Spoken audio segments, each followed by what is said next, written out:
This section of the theme explores transition, in particular the transition from Year 6 to Year 7, and it focuses on the activities in the Year 6 materials, further theme changes. So the aim is for schools that this work fits in with the practical activities that primary schools usually undertake to help children to make a successful transfer. So those might include visits to the secondary schools, talks from key staff from the secondary coming in, or even from secondary school students, looking at maps and planners and all that kind of practical side of things. And the SEAL focus is a little different, as it's on the emotional and psychological aspects of the change. The topic is a really good one because it kind of draws together everything that the children will have learned over the years about different types of changes and strategies for managing it and so on.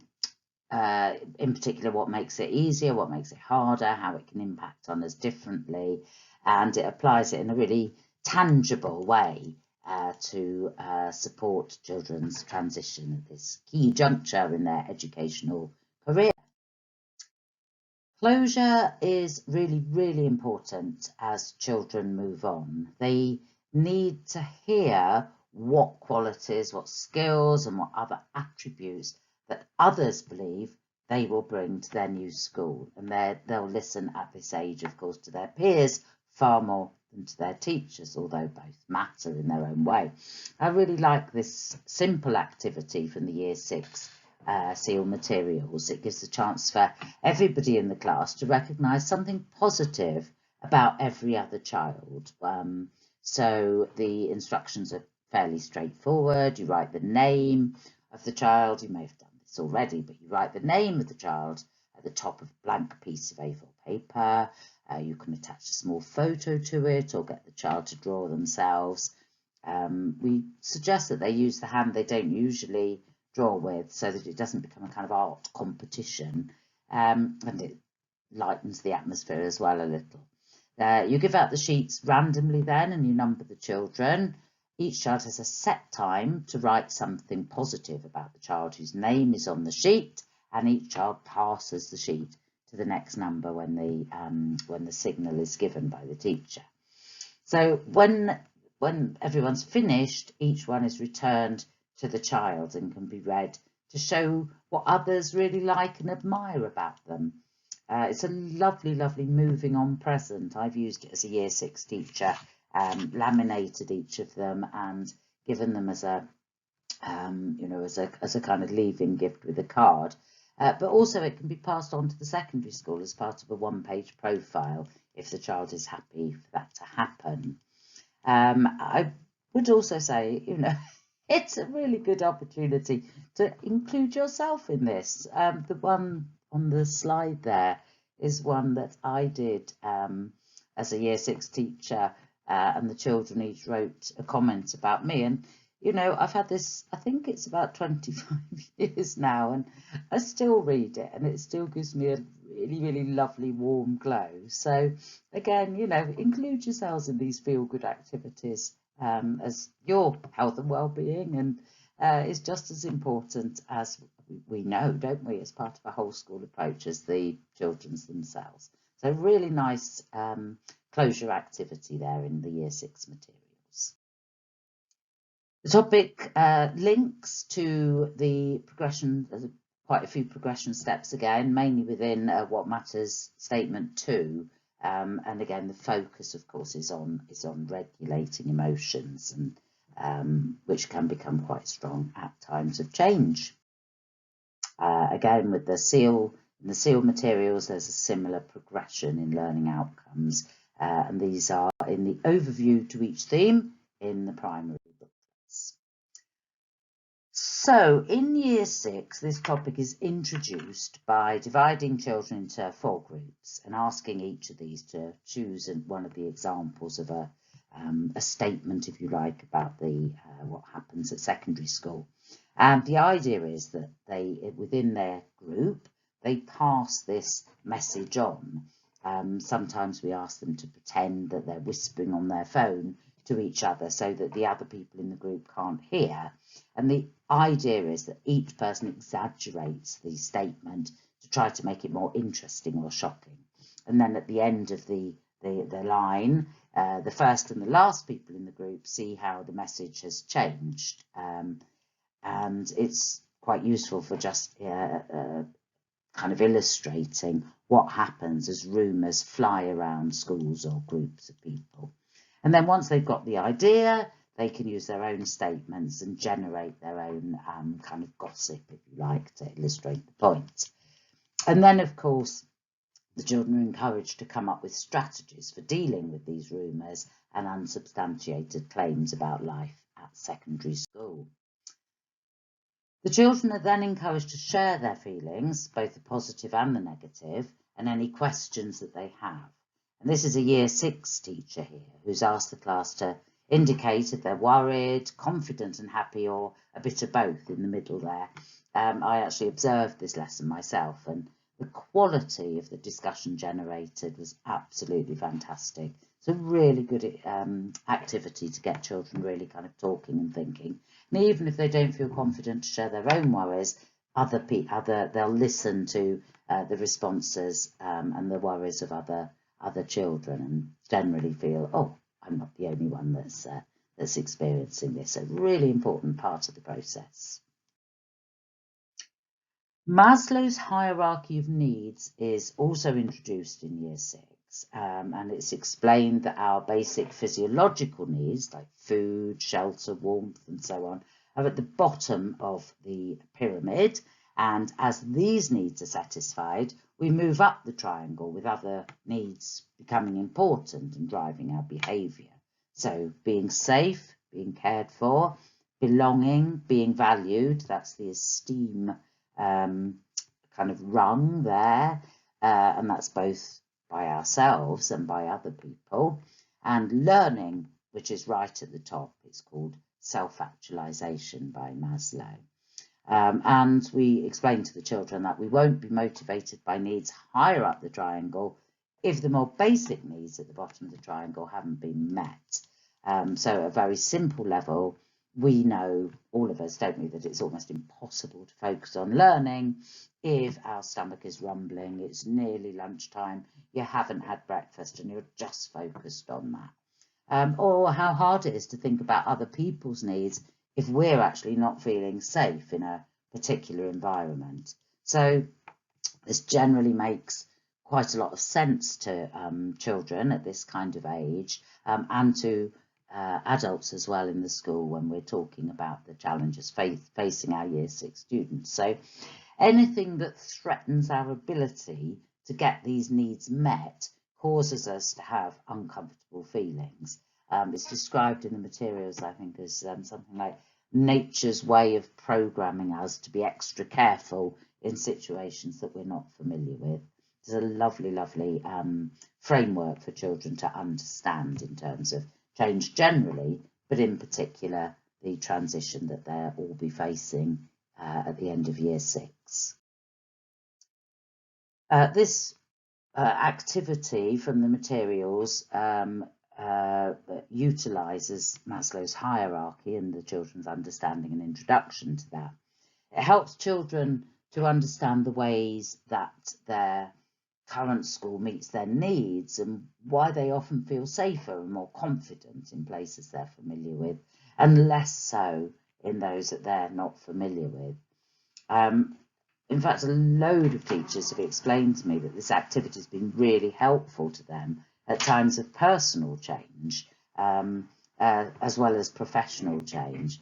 So we're reminded that this stuff is actually really good for us as adults, just as importantly as for children. We're often learning it, of course, with the children, because not many of us learnt this sort of stuff at school. Well, certainly not most of us of my age. So this activity is basically, it's got Maslow's hierarchy down the side here, and it's got how this need is met in primary school for me and how it might be threatened when I move to secondary school. Okay, so we get the children to think in pairs or in groups about how these needs, might be less easy to meet for them in secondary. And then, of course, we move on to think about what they can do about that. So it's a really nice kind of activity to get them thinking.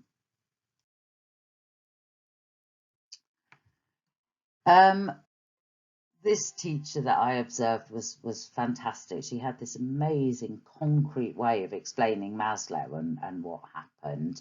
I won't read it to you. You can read that yourself. So have a little read of that and then we'll move on.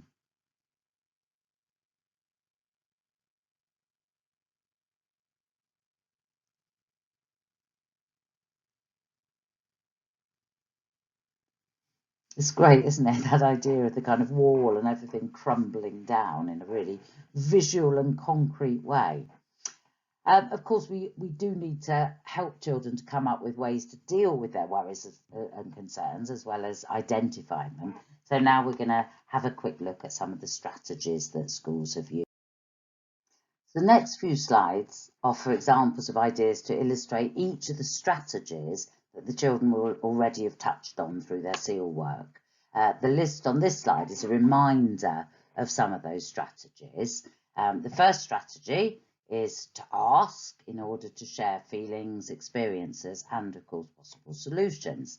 There's a lovely video, this one that we're going to have a little watch of now. It's a Young Minds video called Find Your Feet, and we won't watch all of it, but if you can, do and do share it with Year 6 teachers as well as with Year 6 children. It's great, and the first couple of minutes gives a flavour of what the kind of tone and structure of the video. It's well worth showing to Year 6.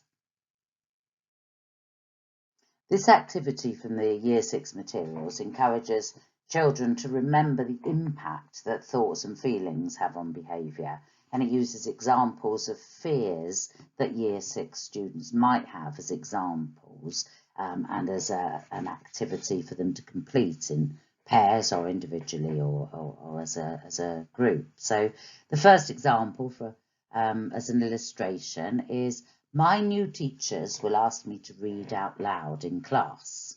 That's the fear on the left-hand side there. The feelings are completed, the feelings that this might give a child who perhaps doesn't feel that they're very good at reading. The children complete that on the sheet or verbally. The thoughts that are suggested might be, if you don't feel that you're very good at reading, the teachers will think I'm stupid and the other children will laugh at me. And the kind of behaviour that might be a response to those thoughts and feelings could be, I'll keep very quiet in class, perhaps I'll hide behind some of the other children, or play the fool so no one notices that my reading really isn't very good at all. So that's one example, and the rest of the worksheet follows those kind of fears with either the thoughts or the feelings or the behaviour that the children complete themselves. Another key strategy for dealing with change is to think about the positives. What are the children actually looking forward to? And this is a lovely activity undertaken by a group in a specialist provision after a visit to their new school. So what are you looking forward to? And they made a flag to show the various things that they're looking forward to. And again, thank you, Bradford, for your wonderful SEAL newsletter. The idea of children taking a toolkit with them has caught on quite a lot in popularity. It's suggested in the SEAL materials that the children can fill some kind of toolkit with whatever they might find helpful. So a moving on toolkit, it might include work they're proud of, certificates, awards that they've won over the course of their primary schooling, some mementos from primary, to remind them of things that they've enjoyed and so on. Posters, cards with strategies written on, and of course, if you have undertaken the closure activity that we looked at a few slides ago, then that would be a really great addition to their toolkit. So that kind of is a look at a way of helping children to remember their skills and qualities by kind of having that physical pack to take with them. This is a nice sample card for a moving on portfolio. There's several of those available if you search on the web. And this is actually taken from a previous slide in this collection of videos, but it's that kind of checklist which you could look at with children to think about if they've got particular worries about the change, whether they are able to do anything or to ask for something that might make the change to secondary school less scary or less stressful. So, you know, to kind of as a checklist for a teacher to go through with a group of children or with the class or with an individual, that could be quite a useful way of addressing some of the children's concerns. We've selected here from the very good number really of resources that now focus on this Key Stage 2-3 transition. We've selected 3 here, but of course there are many more which I'm sure you'll come across. This is the first one that we've selected in terms of kind of developing the theme. This is the Rise Above website. It's been developed by Public Health England, and there's a nice little film that forms part of the suggested transition session for Year 6. So you can have a look at that. Not now, we're just flagging it up here, but you know, quite a useful one for your work with Year 6 students. And the second resource we wanted to share with you was this nice animation from the Anna Freud Centre, and this is again for use at primary secondary transition.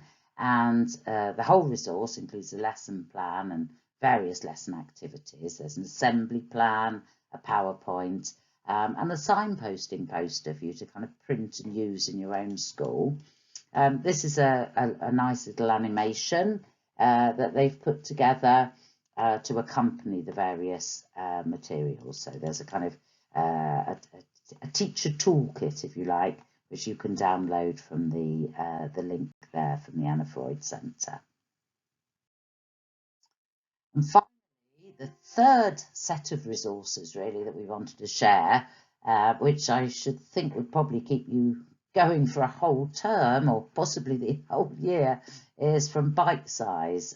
The BBC have collaborated here with Young Minds to produce a transition website, and it's absolutely packed with videos, interactive games, tips. It's a fantastic resource. It's designed to be used for the last term at primary and the first term in secondary, and you know, you can find that very easily either through the SEAL website or through Bitesize itself. But really worth looking at. It covers so many topics that children highlight, you know, as issues for them.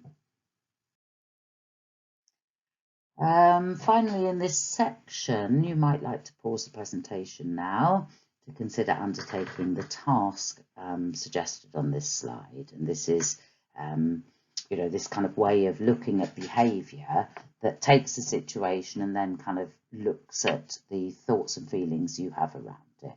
So it's around really allowing you to, as an adult, to apply this to your own life and to transitions that you have made, or maybe one that you're considering making at the moment. I mean, I find this a particularly helpful way of looking at behaviour. I find it surprisingly helpful looking at my own behaviour, and I hope that it may be useful for you too.